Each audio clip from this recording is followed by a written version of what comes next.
Abra sua Bíblia, por favor, Apocalipse capítulo 12. Ao longo de toda essa semana, nós nos propusemos a seguir algumas pistas nas Escrituras, identificando o remanescente, entendendo parte do desenvolvimento do plano da salvação através de pessoas, famílias e um povo, para que Deus pudesse levar a efeito o plano da redenção. Vimos ao longo da semana que o fator distintivo do remanescente é a verdade que ele possui e, infelizmente, nem sempre a santidade que deveria acompanhar aqueles que possuem a verdade. Vimos que o remanescente desenvolveu muitos problemas, que em alguns momentos chegaram a fazer coisas piores que as outras nações. E uma semana como essa, desde o começo, eu tentei dizer que poderia servir para evitar dois extremos que não nos interessam. O primeiro deles é uma visão orgulhosa do remanescente, achando que não há salvação fora dele, de que Deus gosta de nós e não gosta dos outros, e isso caiu por terra e nós vimos aqui. Não é? O segundo extremo, que também não nos interessa, é uma diluição do conceito do remanescente, como se isso não devesse ser considerado, como se não houvesse nenhuma importância, e vimos os riscos de uma visão diluída sobre isso. Porque se nós não temos claro diante de nós a identidade deste movimento, nós acabamos comprometendo a utilidade deste movimento. Não somos mais uma igreja para pregar a mesma mensagem. Somos uma igreja que foi levantada para reconstruir verdades perdidas e deixadas pelo caminho.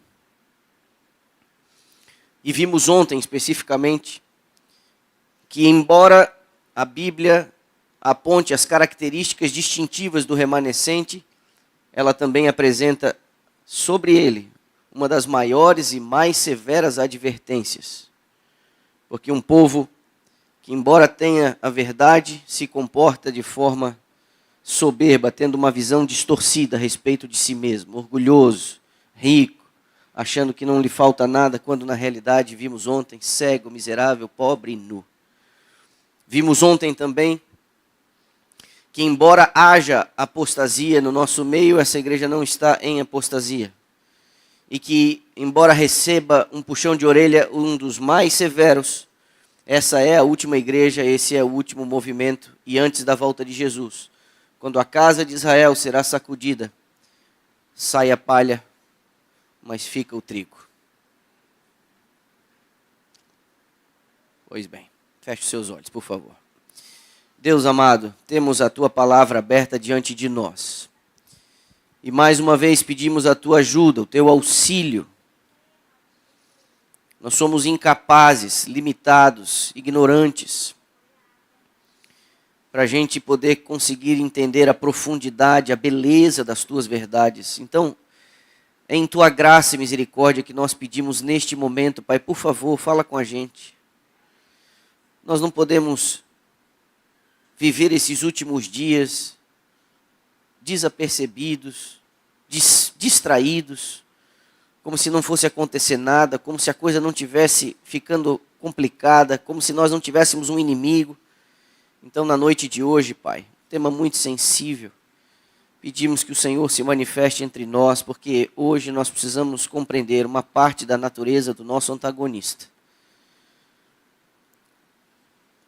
Por favor, fala com a gente. A gente não merece, mas a gente precisa. E o Senhor é um Pai amoroso que tem prazer em atender os seus filhos. É em nome de Jesus que nós oramos. Amém. Existe um livro antigo chamado A Arte da Guerra. Talvez alguns de vocês já tenham ouvido falar. É um livro de Sun Tzu. Alguns dizem que ele é do 4º século antes de Cristo. e alguns classificam como sendo uma das obras mais importantes da estratégia militar. Queria chamar sua atenção no telão um único parágrafo deste livro. E eu leio assim. Se tiverem aí, podem projetar. Se você conhece o inimigo e conhece a si mesmo, não precisa temer o resultado de 100 batalhas. Se você se conhece, mas não conhece o inimigo, para cada vitória ganha, sofrerá também uma derrota. Agora, se você não conhece nem o seu inimigo, nem a si mesmo, você perderá todas as batalhas. Interessante. É quase que um princípio óbvio. Se você não conhece a si mesmo, você vai desconhecer suas vantagens, suas habilidades, e você também vai desconhecer suas fragilidades, seus pontos fracos. Se você desconhece o seu inimigo, você também vai desconhecer do que ele é capaz, e também pode desconhecer alguma fragilidade que daria a você uma vantagem no combate, no conflito com ele. Então, é primordial, se eu fosse levar em conta este princípio aqui, de um sábio chinês antigo, que todos nós tenhamos claro diante de nós quais são os nossos defeitos, quais são as nossas virtudes, quais são os nossos pontos fracos, e também seria muito útil no conflito entre o bem e o mal, se nós conhecêssemos um pouquinho a natureza do nosso antagonista, suas estratégias, suas armas e a sua maneira de operar contra a igreja. Versos 9 e 10 do capítulo 12. E foi expulso o grande dragão, a antiga serpente, que se chama Diabo e Satanás, o sedutor de todo mundo. Sim, foi atirado para a terra, e com ele os seus anjos.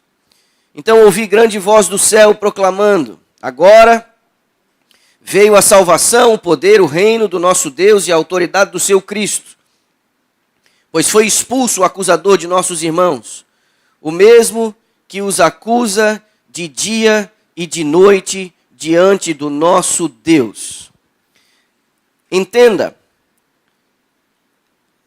como já mencionei no meio dessa semana, o capítulo 12 do Apocalipse, ele é como uma espécie de miolo do livro do Apocalipse. E alguns estudiosos usam a noção de grande conflito como uma moldura para você colocar todas as coisas dentro desse contexto na interpretação da Bíblia. Alguns consideram, inclusive, como eu já mencionei, que o grande conflito é a chave hermenêutica, inclusive da senhora White. E no centro desse conflito, entre o bem e o mal, você tem a salvação através de Jesus Cristo. Quando eles, em conflito, um é ferido no calcanhar e o outro tem a sua cabeça esmagada. Pois bem, entendendo que este antagonista é descrito desta maneira, como um acusador, os nomes que são atribuídos a ele revelam que ele é um adversário, um enganador. E, inclusive, João dá, na descrição da identidade deste inimigo das almas, ele diz que se trata do mesmo ser que se manifestou no início da história humana, por isso ele é chamado de a antiga serpente. Nós estamos falando do mesmo inimigo, nós estamos falando da mesma pessoa e nós estamos falando do mesmo interesse dele em lutar contra a execução do plano de Deus e a salvação da humanidade. Isso tem que ficar claro para nós. Minha intenção na noite de hoje é ajudá-los a olhar numa perspectiva, quem sabe, um pouco diferente a natureza do conflito e o ódio que ele tem nutrido ao longo de toda a história contra o remanescente e especialmente à luz de Apocalipse 12, o remanescente final. Eu chamo a sua atenção a um texto na tela.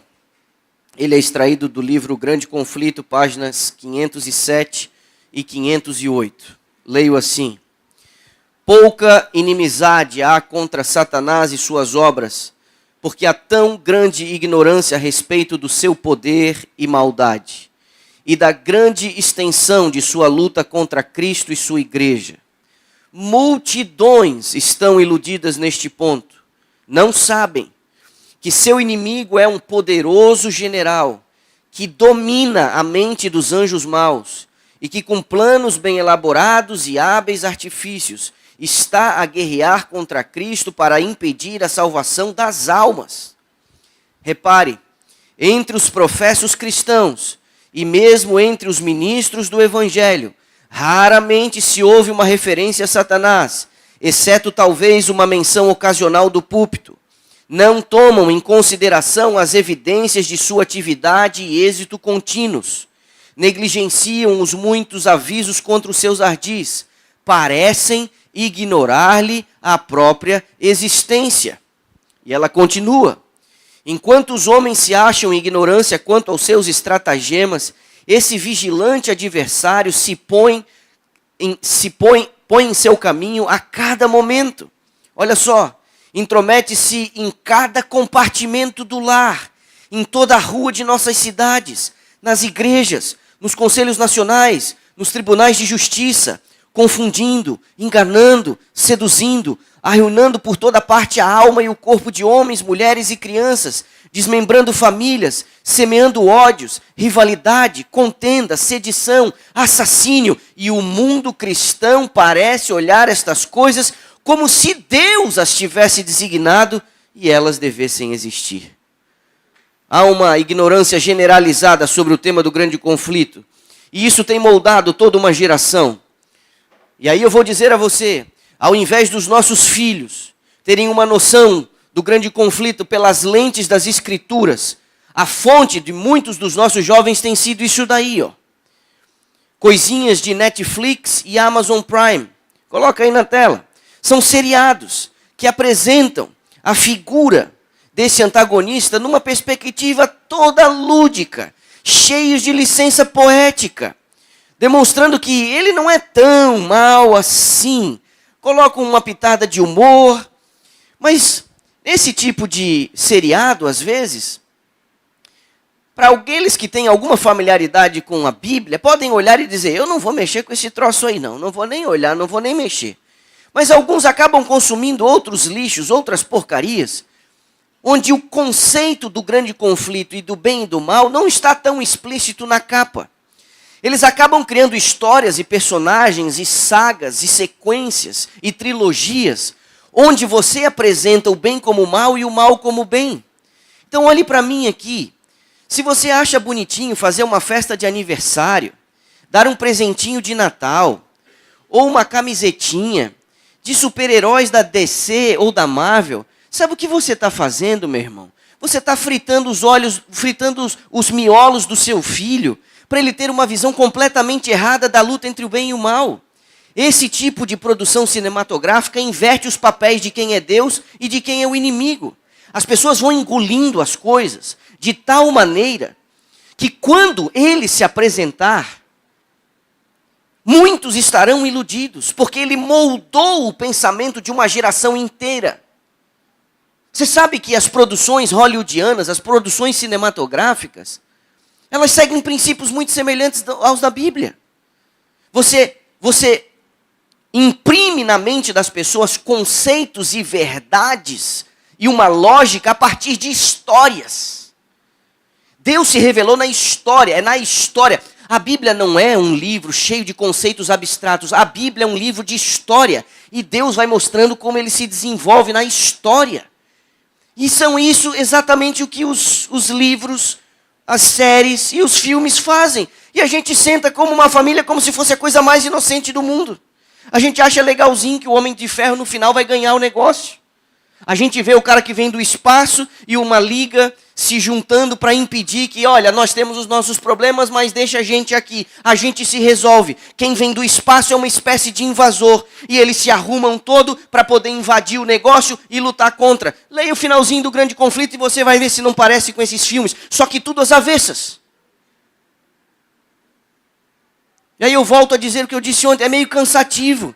É meio cansativo a gente tem que chegar assumindo o púlpito e ter que ficar citando o nome de coisas, ter que ficar fazendo uma listinha de pode, não pode, de certo e errado, quando eu e você deveríamos olhar um pouco mais atentamente os princípios. Tudo que é nobre, tudo que é exaltado, tudo que é de boa fama, isso é que ocupa o seu pensamento. Mas não, a gente vai fritando os miolos dos nossos filhos e os nossos próprios, com um monte de jogo horroroso, com um monte de filme horroroso, e é como se fosse um culto. Todo mundo em volta da televisão, uma pipoquinha, em silêncio, reverência. Gente,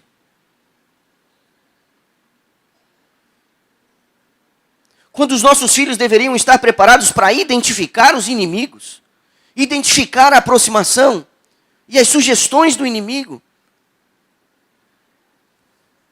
Nós não deveríamos ser ignorantes em relação a isso. Vamos dar uma olhada na lógica. Existem questões no mundo espiritual que respeitam limites e regras. O mundo espiritual, como você deve ter reparado nesse trimestre, o mundo espiritual não é uma luta de poder. Não é uma luta, a luta entre o bem e o mal não é uma luta para ver quem é mais forte. Satanás não teria a mínima chance se Deus usasse a força. A mínima chance. A questão é que o grande conflito entre o bem e o mal, ele se desenvolve em relação a uma disputa de caráter. Cada um dos lados está desenvolvendo o seu plano de governo. E Deus usa a lógica, a razão. Deus não pega atalhos. E Deus impôs limites a si mesmo, colocando você com um poder nas mãos extraordinário. E me perdoem de novo os meus amigos calvinistas. Você é árbitro do seu destino. Você dá a palavra final se você vai para o céu ou não. Pode parecer muito arrogante o que eu estou dizendo. A provisão da salvação foi garantida. A decisão é sua se você vai aceitar ou não esse crédito na sua conta e a justiça que é imputada sobre você. A decisão é sua. Deus não vai levar ninguém de arrasto. Deus não vai pegar ninguém pelo pescoço. Ninguém. A última palavra é sua. E a gente precisa entender como se dá esse conflito entre o bem e o mal. Essa semana eu enterrei um rapaz de 32 anos. Como você fala com uma mãe assim? Como que você fala com um pai assim? E o sofrimento é uma das ferramentas mais poderosas na mão do inimigo para distorcer a visão que as pessoas têm de um Deus amoroso e que pode fazer todas as coisas, mas às vezes não faz. Por quê? Vá, por gentileza, volte um pouquinho algumas páginas até a carta de Judas. Ela está grudada aí no Apocalipse. Você estava no capítulo 12, volte um pouquinho. Judas. Dê uma olhadinha na quebradeira que deu aqui. Verso 9. O arcanjo Miguel, quando contendia com o diabo e disputava a respeito do corpo de quem? Moisés. Não ousou pronunciar juízo de maldição contra ele, mas disse, o Senhor te repreenda. Olhe para mim, vamos tentar entender um pouquinho a lógica de Satanás. A morte tornou-se território de Satanás. Quando ele levou os nossos primeiros pais a pecarem, a morte tornou-se território dele. As pessoas haviam sido cativas dele. Ele toma o domínio e o cetro de governo das mãos de Adão, ele é um usurpador. E a partir de então, pelo decreto divino, se comerdes, vocês morrerão. O que se segue agora é uma cena de um ciclo que vai contra a nossa natureza, mas se estabelece numa realidade de pecado. Todas as pessoas vão morrer. Pecadores morrem. Aquela alma que pecar, esta morrerá. Então, quando ele leva Adão e Eva a pecar, além de se autoproclamar o príncipe deste mundo, ele também agora domina sobre o reino da morte. A morte agora é território, é jurisdição de Satanás. Mas houve um episódio muito curioso, porque Moisés, o líder, foi impedido de entrar na terra prometida. Quando você lê o finalzinho do livro de Deuteronômio, você vai ver que é o próprio Deus quem sepulta Moisés. O Senhor o sepultou no cume do Nebo. O Senhor sepultou Moisés depois de ter dito para ele, olha tudo, veja, olha os limites. Você não vai entrar. Porque você pecou, me desonrou diante dos filhos de Israel. Você não vai entrar. Com tristeza ele desce à sepultura. O que ele não sabia, e a gente não sabe quanto tempo depois, Miguel, que é uma teofania, uma manifestação da divindade, na figura de Jesus Cristo, ele só entra no cenário em cenas de conflito contra Satanás. E esse é um deles. Vem Miguel, exatamente Miguel, ao som da trombeta de Miguel, que você depois vai ver o apóstolo Paulo dizendo que os mortos em Cristo ressuscitarão primeiro. Porque Miguel só aparece numa cena de conflito e batalha, e a ressurreição vai ser a última delas. Onde está, ó morte, o teu aguilhão? Então Miguel desce para ressuscitar Moisés. E como não há vida fora do corpo, há uma disputa pelo corpo de Moisés para resgatá-lo do território de Satanás e devolver a vida. O que Satanás vem, ele diz, não. Você não tem o direito de ressuscitar esse homem. Você disse, sua justiça, aquela alma que pecar, essa morrerá. Ele pecou, ele é um pecador, ele é meu. E Judas 9 diz que Miguel não ficou trocando ideia com Satanás, não. Ele não ficou ali argumentando. Porque se ele fosse argumentar, me permita aqui dar asas à minha imaginação.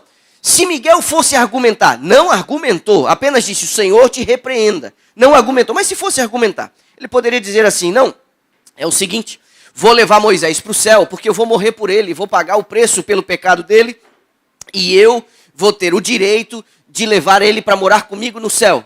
Satanás poderia virar para Jesus e dizer assim, mas como assim? Você acha que você vai me vencer?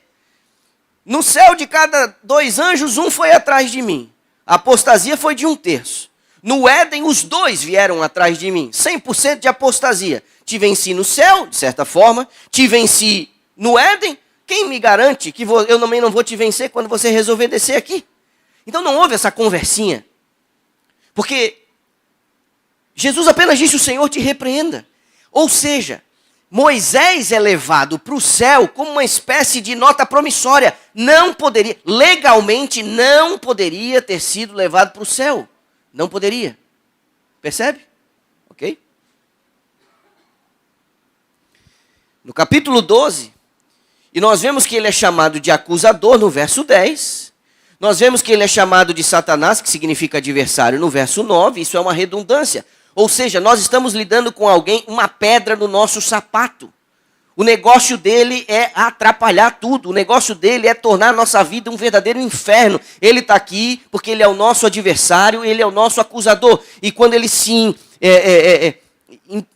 fica em cima da sepultura de Moisés, ele acha que ali é domínio dele.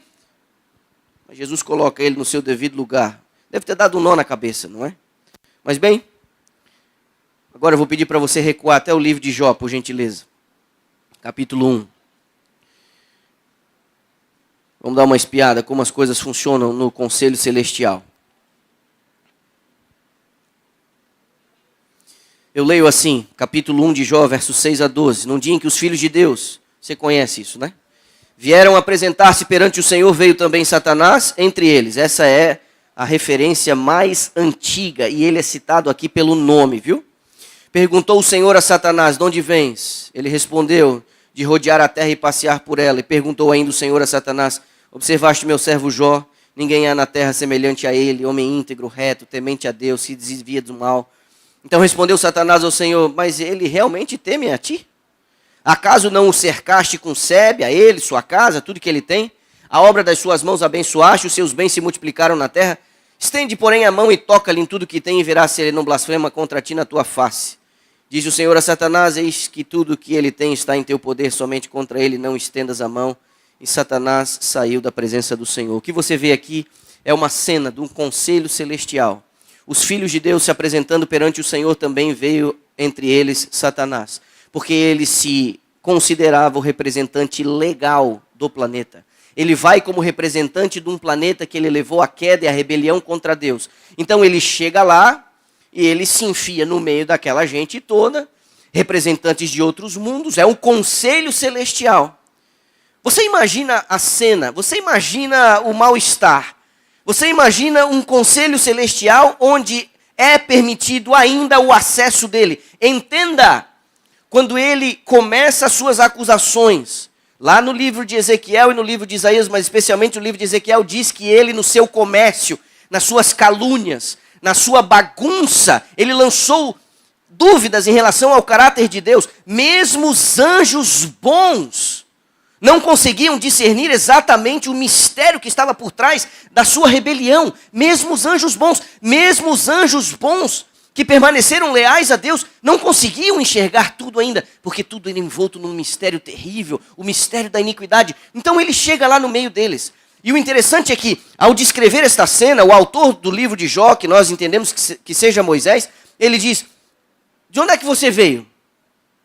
É Deus quem puxa o papo. É Deus quem começa a prosa. De onde você veio? Eu vim de rodear a terra, passear por ela. E olha agora a resposta de Deus. Você viu?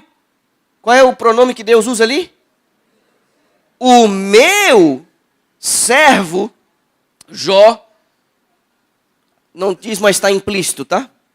Na sua terra.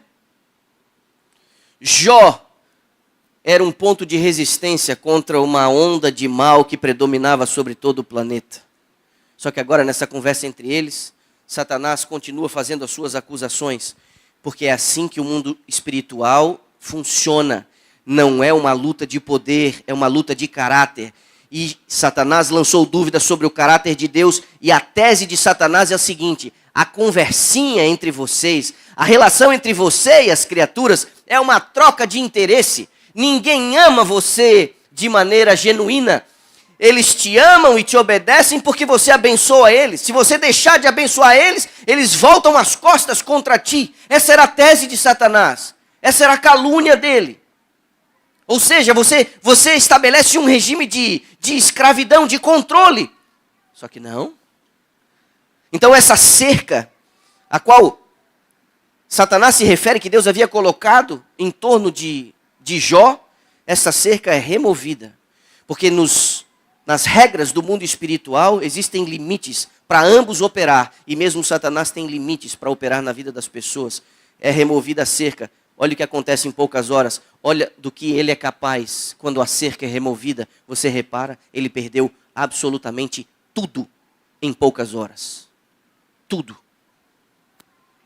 O controle de Satanás sobre fenômenos naturais, sobre vilas, povos, povoados vizinhos, incitando inimigos contra, uma cena de horror e de violência e de morte, de perda, horas. Vira um caos. Mas Jó, o que ele diz? Bendito seja o Senhor. Que loucura, não? Que loucura. Deus disse, na terra não tem um igual a ele, íntegro, reto, nenhum igual a ele. No capítulo 2, você tem um outro conselho celestial. Talvez fosse um conselho semanal, talvez estejamos falando de uma coisa na semana seguinte, ou quem sabe um pouco mais de tempo, mas de novo repete toda essa fórmula. E Deus de novo puxa o assunto, de onde você veio? Eu vim da terra e de rodear por ela. Aí Deus lembra ele, primeiro round eu venci você. Você me jogou, olha, você me jogou contra ele. Olha para mim, meus irmãos. Satanás usa a dor, o sofrimento, as agonias da vida para jogar Deus contra nós, ou para jogar a gente contra Deus. Deus está dizendo, ainda que você o tenha incitado contra mim, ele permaneceu leal.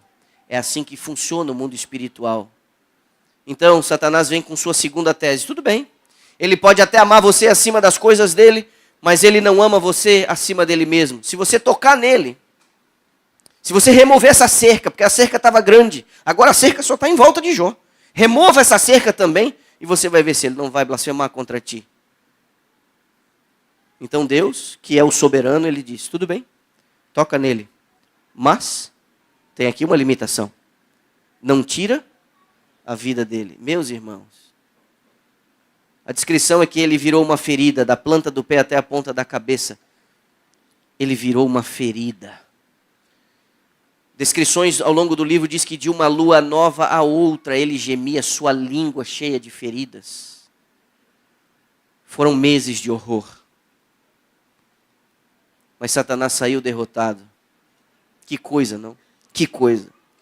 Então agora eu vou pedir para você ir até o livro de Zacarias, no capítulo 3. Porque existe um outro episódio que vai respeitar uma dinâmica muito semelhante. Zacarias capítulo 3, penúltimo livro do Antigo Testamento. Vou pedir para você prestar atenção nos 2 primeiros versos desse capítulo. Ele mostrou-me o sumo sacerdote Josué, o qual estava diante do anjo do Senhor. E Satanás estava à sua mão direita para se lhe opor. Mas o Senhor disse a Satanás: o Senhor te repreenda, ó Satanás. Sim, o Senhor que escolheu Jerusalém te repreenda. Sabe que esse Josué aí era um sumo sacerdote? O nome dele em hebraico significa Jeová é a salvação. Ele viveu na época de Ageu e Zacarias e foi o primeiro sumo sacerdote depois do cativeiro babilônico. E o que nós temos aqui é uma cena de embate no mundo espiritual. Quando eles voltam da Babilônia, Deus vai recomeçar e reinstituir todas as cerimônias do santuário. Lembre-se, é o remanescente cumprindo o seu papel. É o remanescente reerguendo os símbolos que apontavam para o Messias. É o remanescente aos trancos e barrancos, voltando de 7 décadas de escravidão, de opressão, para sua própria terra. Reconstruíram a cidade, reconstruíram o templo. Então agora você tem o sumo sacerdote retomando as suas atribuições. E a atribuição do sumo sacerdote é a intercessão pelo povo. Era o sacrifício que apontava para o Messias. E no início da reconstrução dos ofícios e da rotina do santuário, quem aparece? De novo aqui, citado pelo nome. No mundo espiritual, ele é o adversário e ele vai lá para se opor. É como se ele estivesse dizendo: esse homem não é digno de oficiar. Ele não pode oficiar. Não pode oficiar. E o que você vê é o anjo do concerto vindo para guerrear, dizendo as mesmas palavrinhas de Judas no verso 9. O Senhor te repreenda. Algumas expressões, no verso 1, diz que ele se opôs. Porque hoje o inimigo, repare, ele tenta fazer as igrejas ignorarem o conceito de pecado. Hoje a palavra pecado é uma palavra rançosa. É melhor não mexer com isso. Porque as pessoas precisam de uma palavra de ânimo, de esperança, para elas conseguirem levar a vida delas adiante. Não fica acusando as pessoas dos seus pecados. A própria palavra pecado, ela está sendo abandonada, o seu conceito está sendo abandonado de muitos púlpitos considerados cristãos. Mas o diabo é muito danado, porque de um lado ele leva as pessoas a desconsiderarem a noção de pecado, e do outro lado é exatamente o pecado, porque Deus é justo, que joga na cara, no mundo espiritual, dizendo eles não merecem, porque eles pecaram. No verso 3 e 4 diz que as vestes sujas foram trocadas por finos trajes. São como vestes, e essas vestes são como símbolos de justiça. Você deve lembrar a parábola das bodas em Mateus 22, tem que estar com a roupa correta. Isso em contraste com o que Isaías fala de trapos de imundícia no seu livro, no capítulo 64. No verso 5 diz que Josué tinha uma mitra, o sacerdote usava meio que um chapelão assim para cima, escrito santidade a Jeová. Isso estava prescrito lá no livro do Êxodo. E no verso 8 diz, desse mesmo capítulo, que Deus faria vir um renovo. É a promessa do Messias, é a promessa do fiador. Agora, a experiência lá de Moisés, da ressurreição, demonstra o atrevimento do diabo. Os seus esforços em nos fazer partilhar do seu destino. A experiência de Josué demonstra o ódio pela restauração do plano de Deus para salvar o povo. Eu tenho dito a vocês durante toda essa semana que o remanescente não é chamado para trazer absolutamente nada novo. O remanescente veio para restaurar verdades esquecidas. Israel não se distinguia apenas por rejeitar o politeísmo, a idolatria, a adivinhação. Os judeus tinham uma luz que recuava até a fundação da humanidade, luz que os pagãos ou não tinham em absoluto ou que tinham grandemente pervertido. Meus irmãos, Israel tinha os 10 mandamentos em sua forma mais pura. Embora as nações vizinhas também tivessem leis e códigos, alguns dos quais refletiam ideias presentes, inclusive nos 10 mandamentos, nenhum povo tinha o que os hebreus tinham no Decálogo. E nem mesmo aqui, quando Deus dá as tábuas ali em Horebe, na região do Sinai, nem mesmo aqui os judeus trouxeram algo totalmente novo, escrito nos 10 mandamentos. A lei já existia ao longo da história patriarcal. Permita-me dizer a você, Caim sabia que tinha cometido um erro ao matar Abel. E você tem um mandamento por trás disso, não matarás. Abraão sabia que tinha errado quando mentiu a respeito de sua esposa, não dirás falso testemunho. Isso já era uma coisa vigente antes mesmo de ter parado nas tábuas. José sabia que ele teria cometido um grande erro se ele traísse o seu patrão com a mulher dele e se deitado. Era o 7º mandamento, não adulterarás. Os mandamentos foram colocados nas tábuas no Sinai, mas eles já existiam antes. O que Israel fez foi resgatar e de maneira didática preservar elementos básicos da experiência humana lá primordial. Porque o remanescente não traz nada novo, o remanescente resgata verdades esquecidas. Os judeus tinham uma compreensão única da criação. Os seus vizinhos pagãos tinham toda uma espécie de histórias ridículas a respeito da criação do planeta. Ao abraçar o relato da criação, como descrito em Gênesis, os hebreus voltavam lá atrás e se apegavam às mais puras e antigas verdades acerca da criação. Israel recebeu o santuário do Senhor, a mensagem que ele ensinava. Embora os pagãos tivessem santuários e templos, práticas, essas práticas estavam associadas à prostituição cultural, sacrifícios humanos. Mostravam que estes santuários não ensinavam o que o santuário hebreu ensinava. O santuário judaico baseava-se no sacrifício de animais, que a Bíblia relaciona com uma experiência ainda dentro do jardim com Adão e Eva, ou seja, a doutrina do santuário que Israel agora sistematiza detalhadamente, trazendo um monte de elementos. Isso começou exatamente aonde, diz para mim? Ainda dentro do jardim do Éden, quando o primeiro animal foi sacrificado. Israel não está trazendo nada de novo, ele está resgatando verdades antigas. Sejam os 10 mandamentos, seja o relato da criação, seja o santuário. O estado do homem na morte, da mesma maneira, cada confusão, cada história, as pirâmides, os rituais de embalsamento, todas as nações do antigo Oriente Médio com um monte de coisa em torno da morte.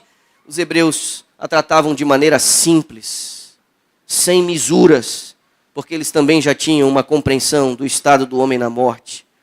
A questão de saúde, embora eles não fossem vegetarianos, mas já havia, pelo menos até Noé, ou desde Noé, uma distinção entre animais puros e impuros. E mesmo a dieta e as restrições que Deus havia dado a Israel, todas elas se reportavam ao começo, ao jardim do Éden. Pois bem, a igreja remanescente no tempo do fim, ela consegue aprofundar ainda um pouco mais o que Israel fazia, com sábios conselhos da inspiração que nos reportam ao Éden, nada novo. O grande conflito e a origem do mal. A nação hebraica também tinha uma noção do grande conflito. Espalhados nas Santas Escrituras, havia suficiente evidência para ensinar acerca da luta entre Deus e Satanás. E, como eu já mencionei, o livro de Jó, o mais antigo, deixa entender que os hebreus tinham uma clara compreensão da luta entre o bem e o mal e de um anjo rebelde. A vinda do Messias. Israel também desfrutou de muita luz acerca da vinda do Redentor. Tanto o primeiro quanto o primeiro advento, mas especialmente, o primeiro e o segundo, mas especialmente o primeiro. Os judeus tiveram um privilégio especial de anunciar a sua chegada. Ninguém tinha o que Isaías 53 dizia, Daniel 9, Miqueias 9, Salmo 22, e eles deveriam anunciá-lo ao mundo. Mesmo aqui, a mensagem do Redentor não era uma coisa nova. Por quê? Porque lá no Éden, Gênesis 3,15, conhecido como o proto-evangelho, as primeiras boas novas, há muito compreendido sobre a promessa messiânica. Pense numa doutrina adventista, e agora você me diz que novidade ela tem. O que é realmente inédito em nossa pregação, o papel do remanescente, é chamar o mundo àquilo que foi esquecido, o primordial, o antigo. Daí o ódio que Satanás sempre nutriu pelo povo remanescente. Os 2 exemplos que eu citei, quando o Senhor precisou repreender Satanás, no caso de Moisés e no caso do sumo sacerdote Josué, a lógica de Satanás se fundamentava na sua esperança de ele sair vitorioso. E aí, sabe o que acontece, meus irmãos? É que durante 4.000 anos, Deus começou a perdoar as pessoas que manifestavam fé num substituto inocente. Mas Deus perdoou as pessoas por 4.000 anos sem poder perdoar. Legalmente, sem poder perdoar. Deus foi deixando os pecados se acumulando, concedendo perdão sem poder perdoar. E é por isso, e a gente vai se encaminhando para o fim,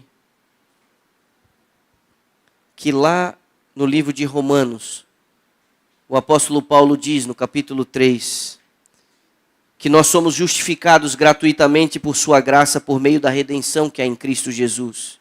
Que Deus o ofereceu como sacrifício para propiciação mediante a fé pelo seu sangue. E na sua tolerância, ele deixou impunes os pecados anteriormente cometidos, anteriormente à cruz. Mas no tempo presente, diz o apóstolo, verso 26, Deus demonstra a sua justiça, quando ele se torna justo e justificador daquele que tem fé em Jesus. Meus irmãos, como realidade o perdão só existia na onisciência divina, e por isso que Satanás se achava dono da cocada, e por aí dizendo que era tudo dele e que era tudo dele. A rigor Deus não podia perdoar, mas Deus havia feito uma promessa e não haveria ninguém que pudesse impedir o cumprimento dela. Virá o renovo. Daniel o chama de Messias. Isaías se referiu a ele como príncipe da paz. O Senhor justiça nossa, segundo Jeremias. João Batista o identificou como o Cordeiro de Deus. O Senhor dos exércitos na visão de Oséias. Deus o Pai o chamou de meu filho amado. E os apóstolos disseram que ele era o Redentor do mundo. A vinda desse renovo, o Cristo, faria uma virada de mesa. De acusador, Satanás agora passaria a acusado. As suas horas estariam contadas. Você lembra o que Jesus disse? Na véspera de sua morte, agora é o juízo deste mundo e será expulso o príncipe deste mundo. E eu, quando for levantado da terra, todos atrairei a mim. Jesus falou dias antes, o príncipe deste mundo será expulso. Em João 16 ele diz que o príncipe deste mundo está julgado. E é por isso que no capítulo 12 não se achou mais lugar para Satanás no céu. Depois da cruz, Satanás não teria mais acesso ao conselho celestial. Até a cruz ele poderia chegar lá dizendo que ele era o representante do planeta, mas a descrição de Apocalipse 12, quando ele é expulso e totalmente expulso, ela se dá porque agora Satanás foi desmascarado. Ele se mostrou um homicida e um mentiroso. Ele foi desmascarado. Isso é um negócio extraordinário. Porém, inimizade entre ti e a mulher, entre a tua semente e a sua semente, esta te ferirá a cabeça e tu lhe ferirás o calcanhar. O nosso Redentor recebeu uma ferida mortal, mas louvado seja Deus porque ele prevaleceu. Você diz amém? Já o inimigo, ele foi derrotado, ele foi sentenciado. Para ele está reservado apenas um lago de fogo e enxofre a queimar bem debaixo dos nossos pés. Alguns anos atrás, imagina uns 3 ou 4, meu filho mais velho, Noah, me contou uma história. Ele leu num livro de curiosidades a história de um chefe de cozinha chinesa. A história é tão extraordinária que eu fui atrás para saber se era verdade. Esse chefe de cozinha trabalhava num restaurante no coração da China. E ele teve a sua carreira interrompida por uma tragédia. Ele preparava uma sopa com carne de cobra. Quando o bicho, uma cuspideira, eu tenho uma foto ali para você ver, uma cuspideira indo-chinesa, ela também é conhecida como naja. Ele já tinha cortado a cabeça, cuidadosamente ele já tinha cortado a cabeça dessa serpente 20 minutos antes, separando a cabeça dessa serpente do corpo. E coloca a cabeça de lado, vai fazer as outras coisas, cortar os outros elementos, acender o fogo e fazer ali a sopa. E 20 minutos depois de ter decapitado o animal, ele é surpreendido por um bote mortal. Mesmo tendo sua cabeça desligada do corpo, num reflexo, no seu instinto, aquela serpente pica a mão daquele chefe de cozinha e não dá tempo para mais nada. Ele acaba morrendo pelo efeito do veneno. Ele perdeu a sua vida por desconhecer os reflexos tardios de um inimigo mortal. Você não pode desconsiderar o fato de que, embora Satanás já esteja julgado, expulso e derrotado, ele ainda destila o seu veneno mesmo tendo a sua cabeça já esmagada pelo descendente da mulher.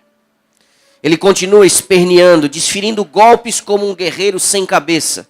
E você sabe de uma coisa? Ele consegue ainda fazer algumas vítimas. Você não está na ignorância.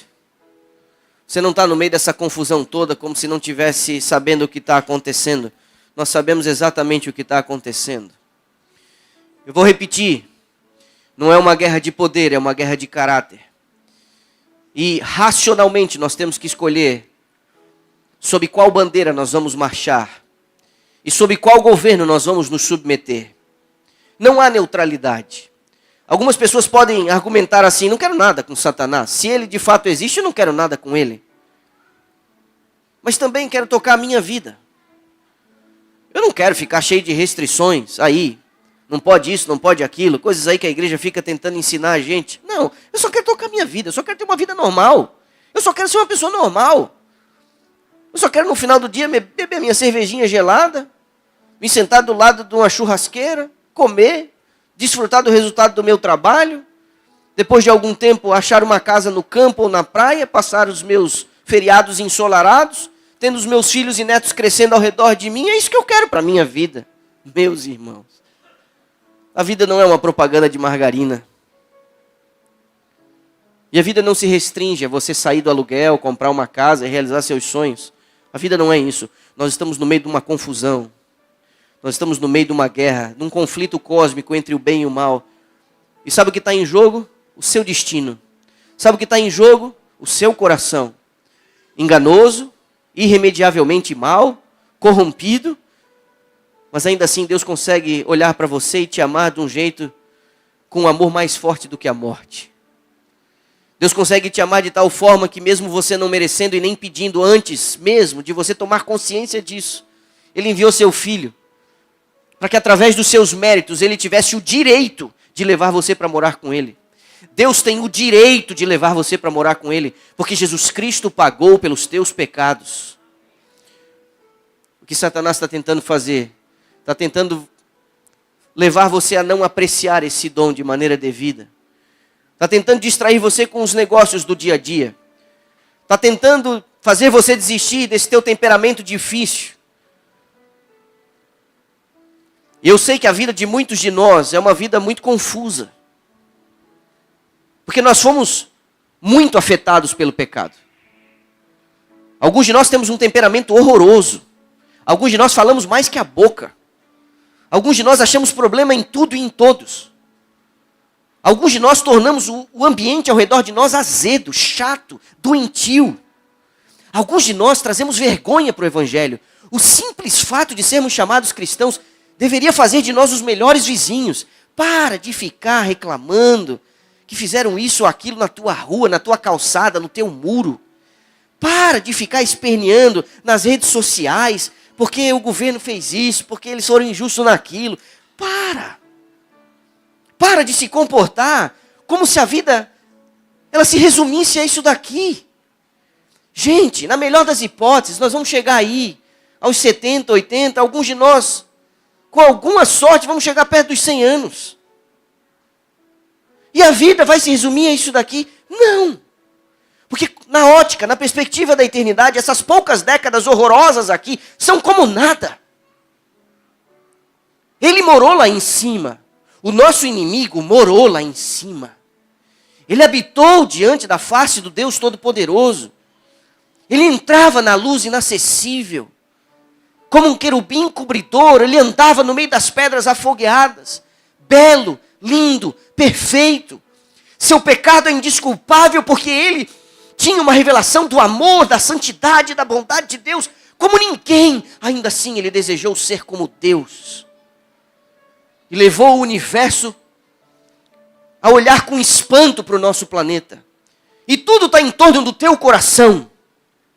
Por isso você precisa voltar para casa hoje, decidido a não dar vantagens a esse inimigo. Não dê vantagens, não dê um palmo de território para ele entrar na tua vida. Não dê um palmo de vantagem a ele. Um palmo não dê. Corta pela raiz.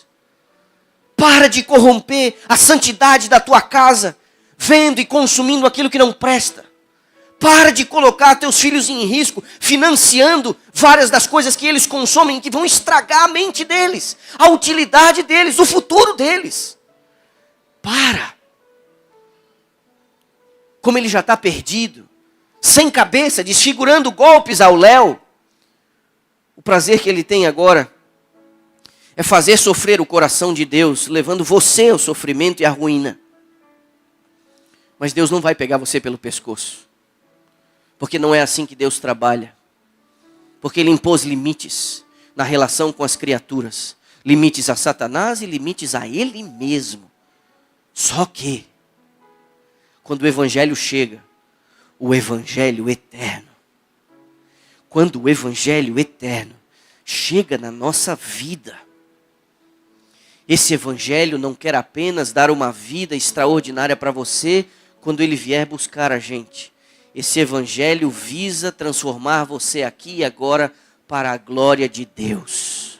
Um Evangelho vivido, assimilado e absorvido nas coisas do dia a dia, para a glória de Deus. Num mundo hostil e contaminado, gente que reflete as características de Jesus Cristo. Vamos parar com essa lenga-lenga. Vamos viver o cristianismo com a maior força que a gente pode viver. Pare de olhar os seus irmãos como rivais. Pare de olhar em cada probleminha, em cada discussão, um ponto de guerra. Para. Isso drena as nossas energias. Para. O inimigo é outro. Ele está por trás do véu, das cortinas. Disfarçado. Ele é o verdadeiro inimigo. E ele já perdeu. Querido Deus e amado Pai, obrigado porque a Tua palavra não nos deixa à deriva e na ignorância sobre contra o que nós estamos lutando. A luta é cruel, mas nós temos ao nosso lado o vencedor. Ele venceu a morte e o inferno. Pagou o preço do nosso pecado e através dos seus méritos nos dá a força para obedecer. Despeça, por favor, essas pessoas com a Tua paz. Conscientes da condição que estão, da confusão em que estão metidos e motivados para, pela Tua graça, única e exclusivamente pela Tua graça, fazerem a caminhada até o encontro com o nosso Senhor. Por favor, Senhor, ouve nossa prece. Nós oramos em nome de Jesus. Amém.